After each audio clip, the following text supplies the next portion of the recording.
Hello everyone, and welcome to lesson 9.3B. I've entitled this video, People and Culture of the Tropical North. This video is going to cover pages 288 to 291. People and Cultures. Despite its largely Spanish heritage, no one culture unifies the Tropical North. Instead, its culture can be defined by the wide variety of ethnic groups that populate the region. Language groups. Spanish is the official language of Ecuador, Colombia, and Venezuela. There are differences in Ecuadorian Spanish because of the influence of Native American languages in each region of the country. More than 10 native languages are spoken in Ecuador. More than 25 native languages are spoken in Venezuela and some 180 in Colombia. Colombians, however, have taken great care to preserve the purity of the Spanish language. Question number 1. What is the official language of Ecuador, Colombia, and Venezuela? It is Spanish. Languages in Guyana, Suriname, and French Guiana reflect their colonial heritage as well as their ethnic populations. Creole, a group of languages that enslaved people from various parts of Africa developed to communicate on colonial plantations, is widely spoken. Most people in Guyana speak English. In Suriname, the official language, Dutch, is spoken only as a second language. Native American languages, Hindi, and other South Asian languages are heard in both countries. Question 2. What is Creole? That is a group of languages that enslaved peoples from various parts of Africa developed to communicate on colonial plantations, and it's still spoken in some of these areas today. Religion, daily life, and the arts. Ecuador, Colombia, and Venezuela are overwhelmingly Roman Catholic, as you can see on that picture. No more than 10% of the people in these countries practice other religions. The religions practiced in Guyana, French Guiana, and Suriname reflect the variety of ethnic groups that live there. Suriname's population is made up of about equal numbers of Roman Catholics, Protestants, Hindus, and Muslims. Guyana's population is largely Protestant and Hindu, with sizable Catholic and Muslim minorities. In all countries, some Native Americans practice indigenous religions. Question number 3. What is the most common religion in Ecuador, Colombia, and Venezuela? Roman Catholic. Each country's foods, music, and other cultural elements reflect its ethnic and religious makeup.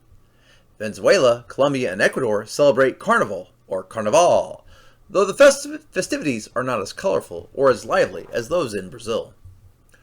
Regional religious festivals are celebrated in many Andes communities. Culture often differs by geographic area. Native Americans in mountain regions weave baskets and cloth using designs that are hundreds of years old. They play Andean music using drums, flutes, and other traditional instruments, and you can see that pictured right up here.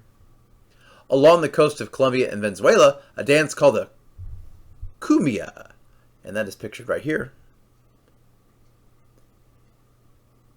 blends the region's Spanish and African heritages. Other Venezuelan coastal music and dance, such as the salsa, pictured here, and the merengue, pictured here, show Caribbean island influences. Maracas, pictured here, and guitars are used to perform the music of the llano. Question number 4. How is Carnival, or Carnival, different in Ecuador, Colombia, and Venezuela than it is in Brazil?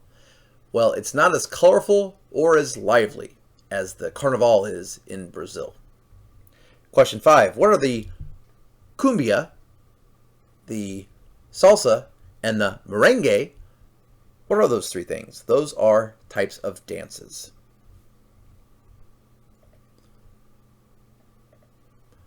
Ongoing issues.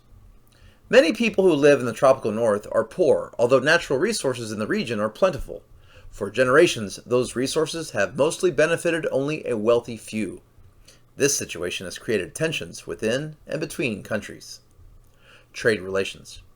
Many South American leaders believe that one way to strengthen their countries' economies is to expand trade. In 2008, the countries in the tropical north joined with the rest of South America to form the Union of South American Nations, UNICER. One of the organization's goals is ending tariffs. Tariffs are taxes on imported goods, on trade between member nations. Another goal is adopting a uniform currency similar to the euro that's used in Europe. Question number 7. What are tariffs? Tariffs are taxes on imported goods. A northern neighbor. Another challenge is improving the region's relationship with the United States. The relationship has sometimes been rocky in the past, as when the United States helped Panama gain independence from Colombia in the early 1900s. Relations between the United States and Colombia have improved greatly. The United States and the Colombian government are working together to stop the flow of illegal drugs, and specifically cocaine, as you can see by the pictures over here. Question number 8. How has the relationship between the United States and the tropical north been in the past? It's been a rocky one, up and down. It's been a love-hate relationship for many decades with the countries in the tropical north and the United States. And question 9. What is a big legal issue that the United States and Colombia deal with on a global scale? The flow of illegal drugs, especially cocaine, as Colombia is the world's leading producer in that illegal drug. Challenges in Venezuela. In 1998, Venezuelans elected Hugo Chavez, pictured here, a former military leader, as president. Chavez frequently criticized the United States and became friendly with anti-U.S. governments in Cuba and Iran. After his election, Chavez promised to use Venezuela's oil income to improve conditions for the country's poor. Among other actions that angered U.S. leaders, in 2009 he seized control of U.S. companies that were developing oil resources in Venezuela. His strong rule split Venezuela into opposing groups. Working class people supported Chavez, but middle class and wealthy Venezuelans opposed his policies. Struggles in Colombia and Ecuador. Colombia has undergone a long and bitter struggle between the country's government and a Colombian organization called the Revolutionary Armed Forces of Colombia, or FARC. One of FARC's goals is to curtail the role of foreign governments and businesses in Colombia's affairs. Another goal is to provide help and support for the nation's poor farmers. FARC is funded through various means, including the production and sale of illegal drugs.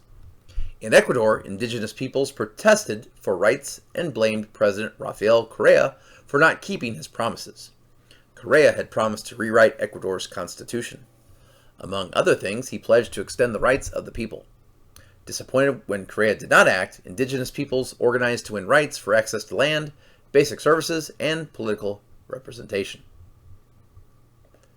Well, that is all I have for you today. Thank you for watching. Before we go, I do have a nice little joke. Instructor: welcome to salsa class. Who's ready to learn how to dance? Me, hiding a bag of tortilla chips. There's been a misunderstanding? Thank you so much for watching, and have a great day.